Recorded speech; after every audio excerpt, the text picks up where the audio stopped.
If you are hosting an Airbnb in Toronto property that isn't your main home, you are breaking the law. The city is cracking down with huge penalties, and a lot of hosts don't even realize the risk they are in.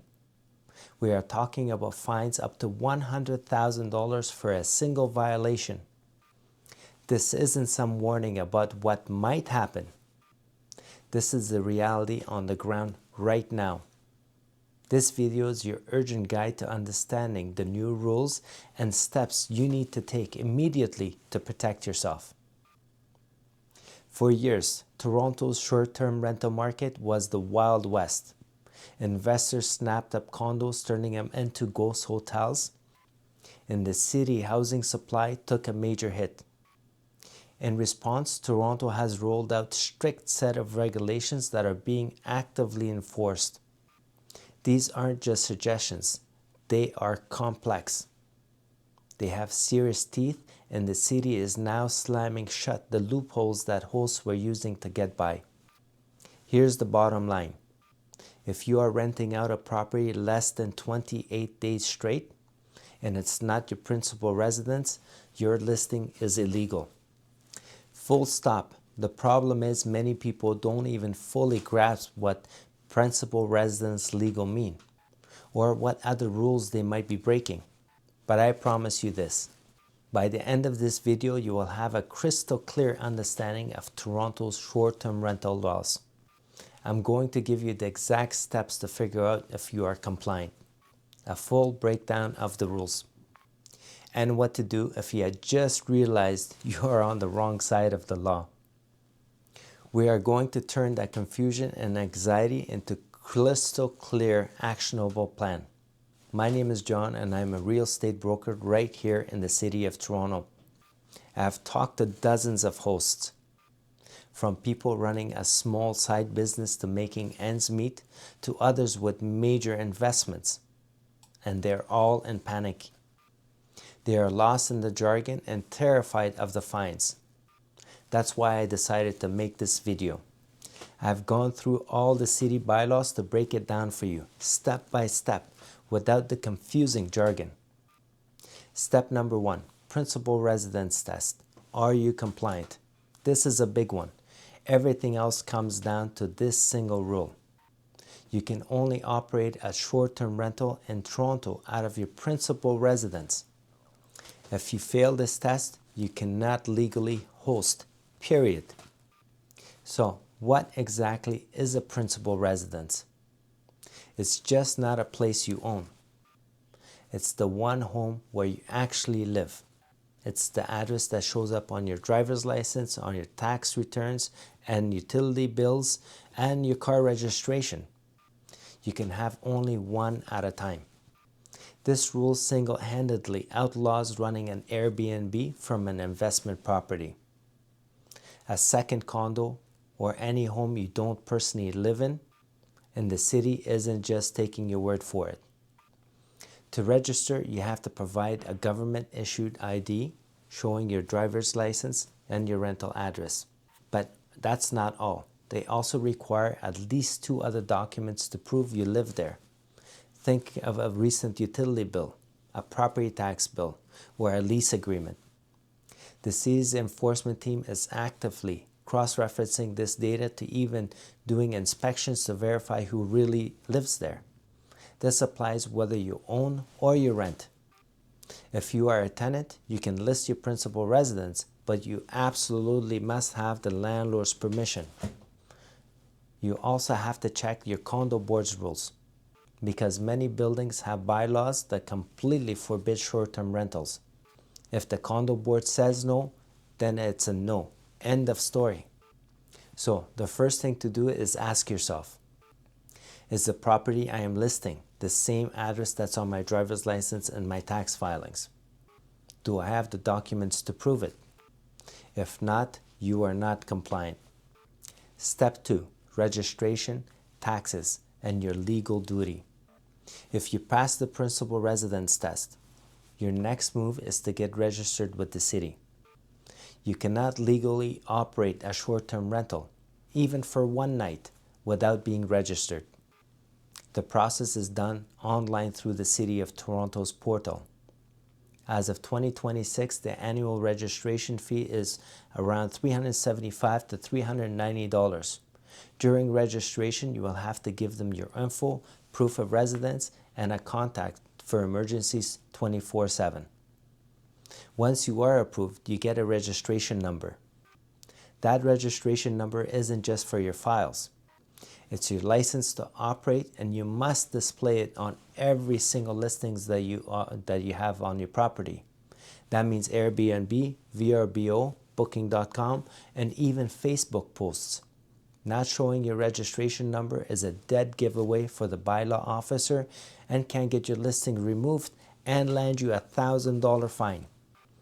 Next up, taxes. As a host, you must collect and send the city the Municipal Accommodation Tax, or MAT. The standard rate was 6%, but listen up. As of June 1st, 2025 to July 31st, 2026, that rate has been temporarily hiked up to 8.5% to help fund major city events. And to get this, the tax is also subject to the HST. 13%, meaning guests can end up paying a combined tax of over 21% on their stay.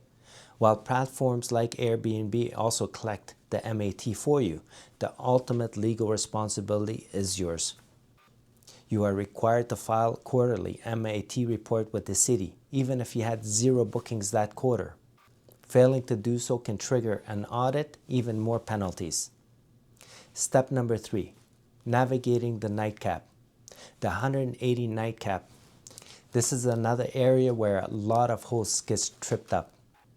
The city limits how many nights you can rent out your home, but the rule changed depending on how you rent it. First, let's talk about entire home rentals. When you rent out your whole place and you're not there, for this, you are capped at a maximum of 180 nights per calendar year. The city gets this data right from the platforms. So if you go over, they will know. Exceeding the cap can lead to fines and suspend your license. However, there's a huge exception to this rule. If you are only renting a portion of your home, up to 3 bedrooms, while you continue to live there, there is no limit on that number of nights you can host. The city calls this partial unit rental. This is designed to let residents make extra little income without taking a whole housing off the market for the long-term market. To qualify, you must be living in the house during the time of the stay and generally can't have more than 2 adults per room. Some hosts used to try the game and play the system by listing the property for an entire unit for 180 nights, then switching over to private rooms to keep renting. The city, of course, got wise to this and has explicitly closed that loophole. When you register, you have to pick either rental type, and you are locked in for the whole year for that selection. Number 4, penalties. What really happens if you ignore the rules? I have mentioned the fines, but I want you to be crystal clear of the financial risk you are taking by ignoring these rules. The City of Toronto isn't handing out small warnings anymore. They are hitting people with penalties designed to make illegal hosting a money-losing game. The headline-grabbing number is a fine up to $100,000 for each offense. This is the maximum penalty a court can slap on you for the most serious violation. Operating a rental that isn't your principal residence, the city can seek daily fines of up to $10,000 for each day a violation continues. Let's break down some of the common fines. Operating without a registration number or not displaying it. This would get your listing down and can start with a $1,000 fine. Exceeding the 180-day night cap, while some sources mention a $700 ticket. Recent enforcement can lead to much higher fines and licensing suspension. Renting a non-principal residence. This is the cardinal sin. It can lead to immediate revocation of your license and put you in the crosshairs for that massive 6-figure fine. Enforcement is happening right now. I see the billboard signs all the time. The city has more inspectors investigating complaints from 311 and combining through platforms data to find illegal listings. If you get caught, pleading ignorance won't work. The city needs the money. Okay, after hearing all of this, you might have just had that sinking feeling that your current Airbnb isn't compliant. That's a stressful realization, but the worst thing you can do is doing nothing. You now know how the rules and the law work. Make sure you follow it. If you have found this information helpful, please subscribe and hit that notification bell. The message from the City of Toronto and the GTA is loud and clear. The gold rush of unregulated, investment-driven short-term rental is over. The city wants to return housing to long-term residents, and they are using strict rules and heavy fines to make this happen. But this doesn't mean hosting is dead. For those who play by the rules, hosting in their main home, registering properly, and operating like a professional, the opportunity is very much alive. The key is to treat not as a casual hobby, but as a regulated business. If you are thinking of buying or selling real estate in the GTA, please give me a call. My contact information is in the description below. Until next time, see you soon.